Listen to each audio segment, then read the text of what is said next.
శ్రీమాత్రే నమ. జై గురు దత్తాత్రేయ నమ. ఈ వీడియోలో మనం మకర రాశి వారికి 2025 సంవత్సరం మార్చి నెల ఫలితాలు తెలుసుకునే ప్రయత్నం చేద్దాం. ఇక్కడ మన మకర రాశి వారికి అనుకూలించే గ్రహాలు ఒక విధంగా గురుగ్రహం, కుజగ్రహం కూడా ఈ నెలంతా కూడా మీకు అనుకూలంగా ఉండడం జరుగుతుంది. అలాగే ముఖ్యంగా రవి, అష్టమ స్థానాధిపతిగా ఉన్నటువంటి రవి ధనస్థాన సంచారం అన్నది ఒక సడన్గా ధనలాభాన్ని కానీ ఏదైనా ఒక శుభవార్త కానీ మీరు వినవలసి ఉంటుంది. అది చాలా వరకు ఉద్యోగానికి సంబంధించినదై ఉంటుంది. అంటే వృత్తికారకుడు శని, ప్రభుత్వకారకుడు, ప్రభుత్వ ఉద్యోగానికి కారకుడు రవి, ఈ రెండు మీకు ధనస్థానంలో కలియడం వల్ల మొదటి 15 రోజుల్లో మార్చి 14వ తారీఖు లోపల మీకు ఏదైనా ప్రభుత్వ పదవి కానీ ప్రభుత్వ పథకం కానీ అనుకూలంగా ఉండే అవకాశం ఉంది. వ్యక్తిగతంగా మీ కుటుంబం యొక్క హోదా పెరుగుతుంది, అలాగే ఆదాయం పెరుగుతుంది. మొత్తం మీద కుటుంబం సంతోషంగా ఉండే అవకాశం ఉంది. దాని తర్వాత ఏమవుతుందంటే ఇంచుమించుగా మార్చి 14 తర్వాత రవి 3వ స్థానంలోకి వెళ్ళడం జరుగుతూ ఉంటుంది. ఇది కూడా ఒక విధంగా చేసే కొత్త ప్రయత్నాలు ఫలిస్తాయి.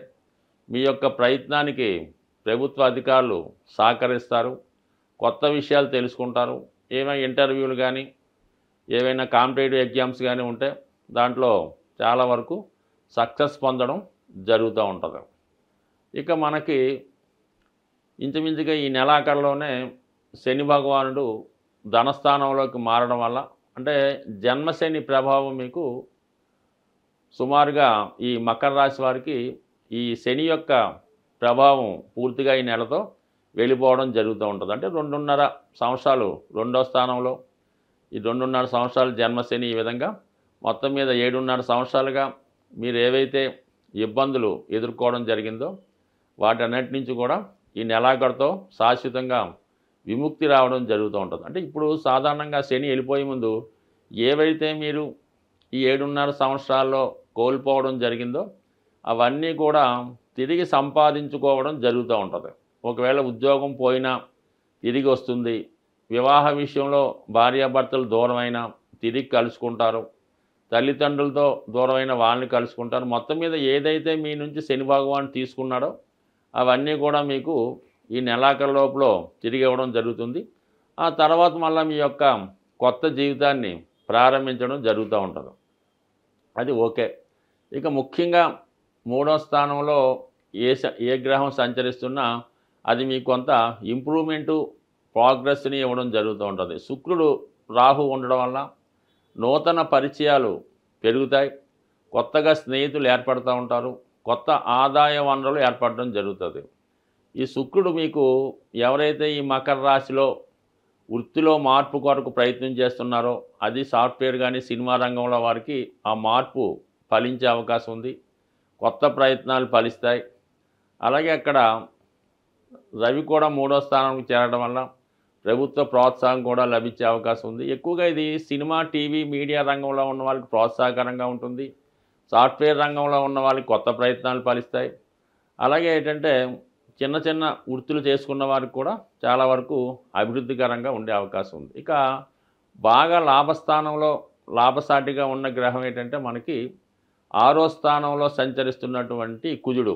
ఇది చాలా వరకు మీరు ఏదైనా కోర్టు సమస్యలు కానీ, ఆర్థిక లావాదేవీలు కానీ, బంధువులతో కానీ స్థిరాస్తుల విషయంలో సమస్యలు ఉంటే అవి మీకు అనుకూలంగా మార్పు వచ్చే అవకాశం ఉంది.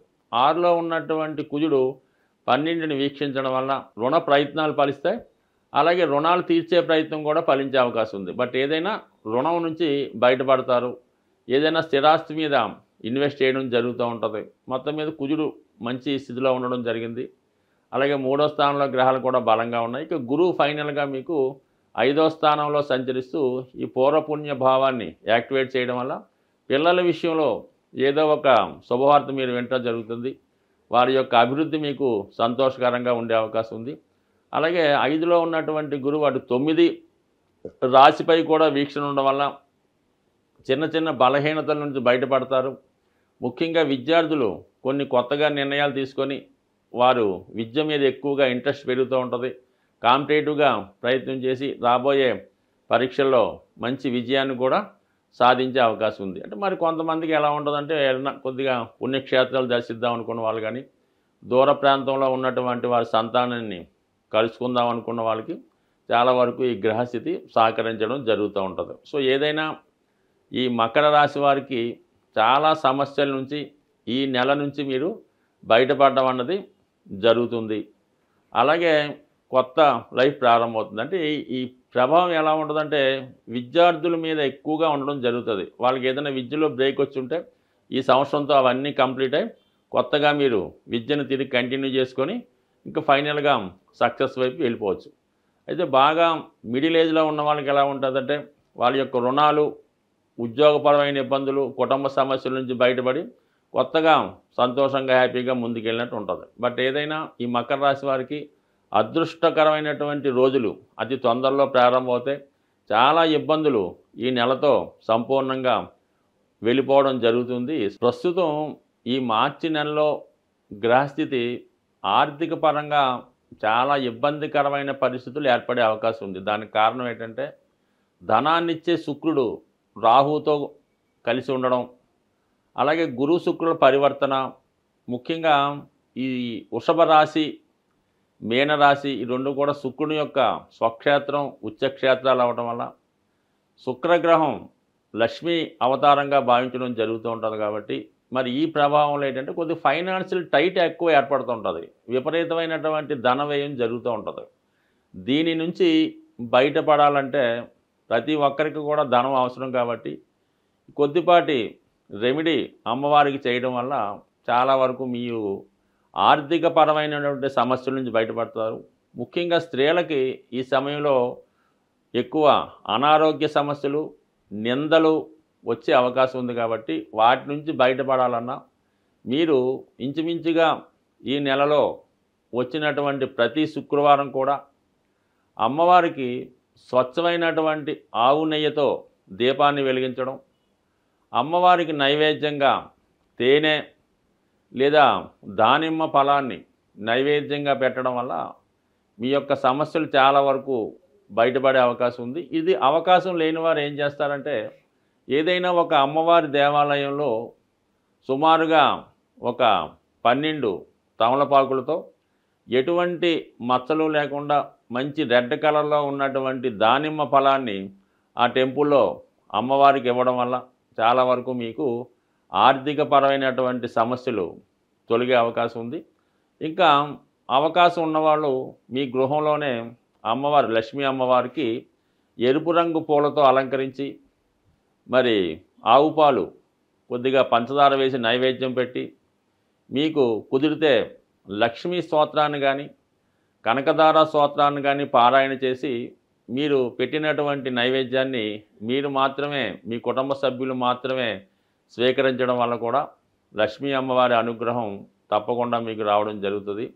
ఇంకా ముఖ్యమైన విషయం ఏంటంటే మీరు ఏదైనా ఈ లక్ష్మీ అమ్మవారిని పూజ చేసినప్పుడు లక్ష్మీ స్తోత్రాన్ని కానీ కనకదార స్తోత్రాన్ని కానీ శ్రీ సూక్తాన్ని కానీ పారాయణ చేసినప్పుడు కంపల్సరిగా విష్ణు సహస్రనామాన్ని కూడా మీరు పారాయణ చేయవలసి ఉంటుంది.